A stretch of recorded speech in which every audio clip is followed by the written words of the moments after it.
Singapore, combating inequality has been declared a national priority in Singapore.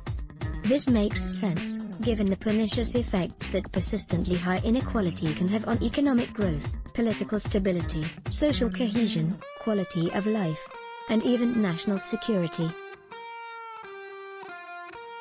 The 2016 Brexit and Trump votes occurred in the two major developed countries with the greatest income inequality, the UK and US respectively. Studies suggest that socio-cultural as well as economic divides resulting from inequality contributed to these electoral results, which have since led to populist and protectionist policy proposals that will slow growth in the long run. Inequality itself also directly lowers economic growth through under-realization of scarce talent, and weaker consumption demand. Both are of particular concern to Singapore given our small labor force and market size. As in already mature, high income and thus slow-growing economy, we can also no longer expect rapid growth to mask the economic effects and social challenges of rising inequality, as it did in previous decades. Instead, we need to boldly confront the root causes of inequality, which lie in how our economic and social institutions actually work. Focusing on education policy as the main solution can actually worsen inequality. How does education contribute to inequality? In developed economies like the UK, US and Singapore, income inequality increases with average incomes because growth increasingly derives from the application of capital and skills, rather than labor, to production, as comparative advantage and technology shift in a capital and skills-biased direction. This raises the returns to capital, profits and rents, and skills, promotes salaries, more than it does the returns to labor, wages. Education, especially university education, contributes to the widening skills premium, excess of skilled over unskilled labor income, and parents and students naturally clamor for more of it. This is where education and inequality are mutually reinforcing. Higher income families invest more in private tuition for academic subjects, extracurricular enrichment activities, and parental attention. This enhances their children's school performance and chances of getting into good, elite, brand name, schools and universities, thus achieving credentials that employers value and reward with good jobs and high salaries. Employers are known to use educational certification and school reputation as screening devices that differentiate between job candidates, and as proxies for behavioral characteristics and social networks they believe enhance employees' contribution to the enterprise. Expansion of higher education has been accompanied by a widening college premium, or gap between graduate and non-graduate incomes, even as the supply of graduates increases. Recent studies in the US and UK suggest that this is due to losses to non-graduates, as well as gains to graduates, as employers start requiring degrees for work that did not need it 30 years ago. And as university degrees become more common, institutional reputation becomes more important, intensifying competition for places at the most selective institutions, and widening their graduates' salary premium over graduates of less selective institutions. A university student graduation. Photo, Reuters/Brian Snyder, read. The relentless pursuit of university rankings is leading to a two-track system, a commentary. Read, is academic competition really necessary to be the best we can be? A commentary. Can education reforms reduce inequality? Policymakers in developed countries have focused on reforms in education to reduce inequality. Some countries, particularly the US, unequal resource allocation between rich and poor school districts is a major factor contributing to unequal educational, employment and income outcomes. This is less of a problem in Singapore, given the Ministry of Education's worthy efforts to equalize the allocation of resources, including the best teachers and administrators, between neighborhood and elite schools. But it is hard to improve already high-performing, well-resourced schools. More importantly, as we noted in The New Nation in 1976, the effect of any school variable which can be manipulated by decision-makers is small relative to other determinants of student performance. Family background is a very important variable affecting educational performance and earnings of individuals. Changes within the school system itself will not necessarily bring about more equal performance of students in school or greater income equality among them when they are employed. Recent, separate research by NTU Associate Professor of Sociology Tiu Yen, and News Associate Professor of Social Work Irene Ng, confirms the dominant impact of family circumstances on student performance in Singapore today.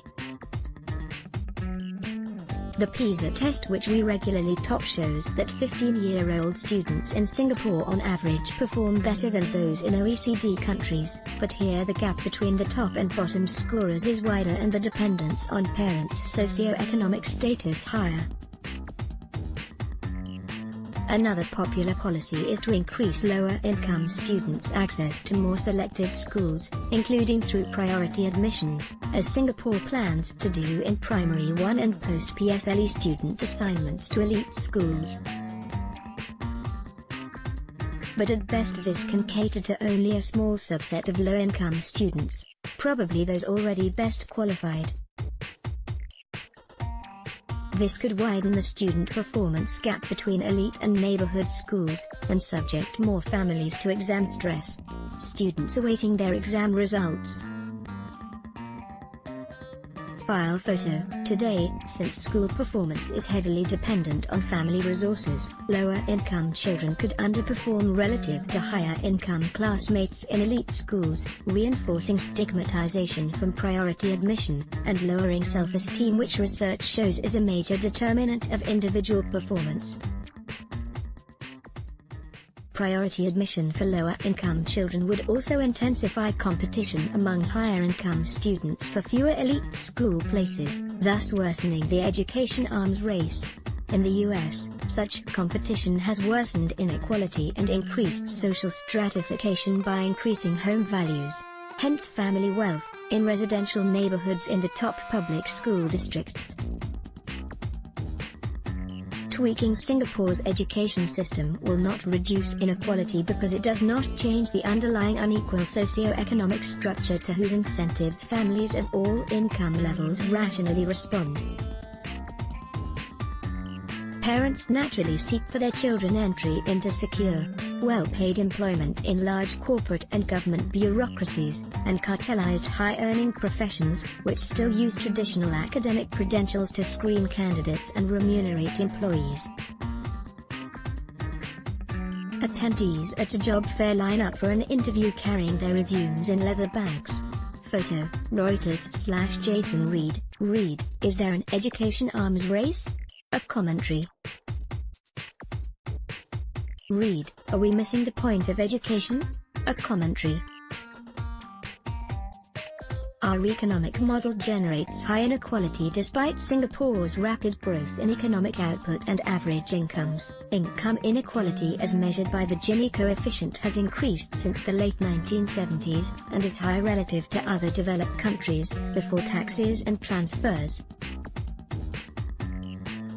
The Gini also counts only income from work, which in Singapore is under half of national income, a very low ratio by international standards.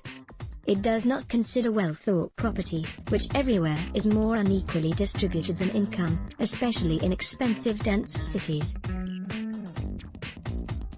High inequality reflects several features of our economic development over the decades. Most significantly, increased output has come mainly from factor accumulation, the employment of more capital and labor, rather than from productivity growth, which has been relatively low, and is necessary for labor incomes to rise. The long and heavy reliance by business on cheap foreign labor, facilitated by government policy, has depressed wages of the low-skilled. The rapid increase in population necessary to propel this input-intensive growth model has also raised returns to owners of the scarcest factor in Singapore, land, thereby increasing the inequality that derives from residential home values and monopoly rents. Compared to other high-income countries, Singapore also has a relatively weak social safety net, lacking public provision for unemployment insurance and guaranteed social security, retirement income, that is almost universally provided elsewhere. A cleaner pushes his trolley in a shopping center in Singapore. File photo, AFP/Roslyn Rahman, The Impact of Meritocracy. The Singaporean ideology that we are a meritocracy where economic success based on hard work and the right academic credentials justifies unequal returns, poses two problems. First, it entrenches hierarchy, and hence a systemic inequality to which social mobility can at best contribute slightly more diverse members at each level of the pyramid. Overall inequality does not decline, and at worst, those who fail to make it up the ladder are considered to deserve their inferior position on the social as well as income scale. Beginning with the competitive streaming of students by exam results at an early age, such stratification has stigmatizing and demotivating effects which limit educational attainment and reduce intergenerational mobility. Second, in the post-industrial society to which Singapore is inevitably transitioning, a laggard meritocracy and the social divide it subtends impede further economic progress. Innovation, and response to the disruption it causes, increasingly hinge on entrepreneurship rather than bureaucracy, risk-taking rather than risk avoidance, diversity rather than similarity, collaboration rather than competition, imagination rather than instruction, contestation rather than conformity, and bottom-up rather than top-down initiative. In short, meritocracy as currently construed in Singapore, and served by the educational system, is arguably the problem, not the solution, for both economic development and inequality, as it is in other highly unequal rich societies. Singapore's skyline. File photo, AFP/Roslyn Rahman.